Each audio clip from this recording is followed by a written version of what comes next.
Are you thinking of renting a car and road tripping in Iceland? Before you do, let me just tell you that there are some major differences about driving in Iceland compared to driving in the US. From strange traffic light nuances to one-lane bridges, yes. You need to know these few tips to make your road trip experience less stressful. Hey, I'm Jeannie. I sold everything I owned and moved to Iceland, and I've been exploring every corner of this country for the past 10 years.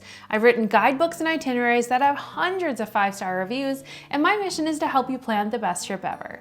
Let's get into it.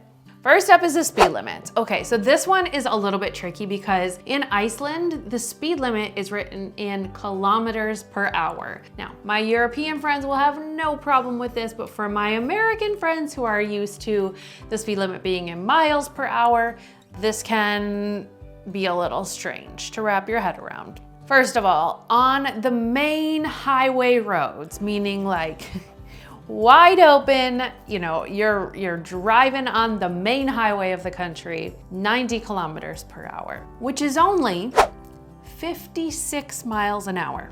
That's like, comparatively, that's pretty slow for going top speed on the highway.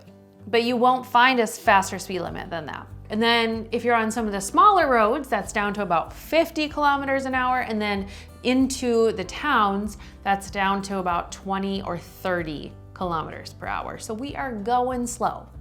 We are like easy like Sunday morning, you know what I'm saying? So when you're planning those long drives, just know that you're not going 75 miles an hour from one waterfall to another.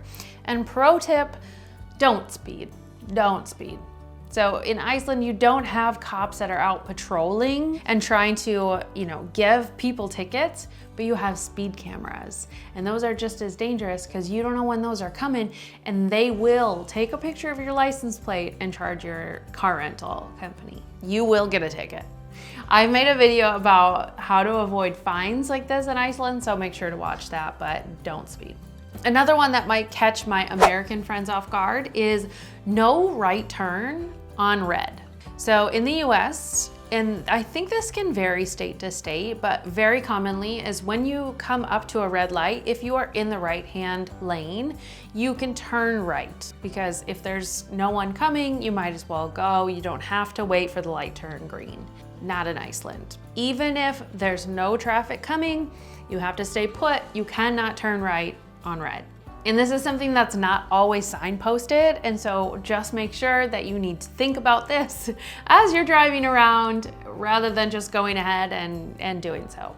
If you're wondering why the person in front of you is not turning right on red, that's why. By the way, if you're looking for the best local car rental company in Iceland, I highly recommend Blue Car Rental. They have top quality vehicles, great customer service, and the best part is you can get an exclusive discount by using my VIP link in the description below. Don't miss out on saving money while making sure you have a reliable car for your Iceland adventure. Speaking of traffic lights, there's a little nuance about the traffic lights that you need to know. In Iceland, the light turns yellow before it turns green. You heard that right. As an American, I'm talking to my fellow American friends. And when you're driving in the US, if the light is green, it's going to turn yellow and then red to slow down and then come to a stop. But in Iceland, you have it when it's at red. And it does that in Iceland as well. But additionally is when it's red, it will turn to yellow and then green. And this is actually genius, right? Now you know that it's almost going to turn green, so you can take your foot off of the brake and start applying the gas as it actually turns green. I just think it's brilliant. Another possible difference is that you have to have your headlights on at all times. This is, of course, simply for safety. Even if it's the middle of summer and you are there during 24-hour daylight, lights on. And this is mainly due to the fact that weather is unpredictable, so a storm could roll in, or foggy conditions, or anything really. So it is the law to have lights on all the time. This just helps in visibility so you can see, but also so other people that are driving can see you. So if you're renting a car, make sure your lights are on, otherwise you'll probably get pulled over.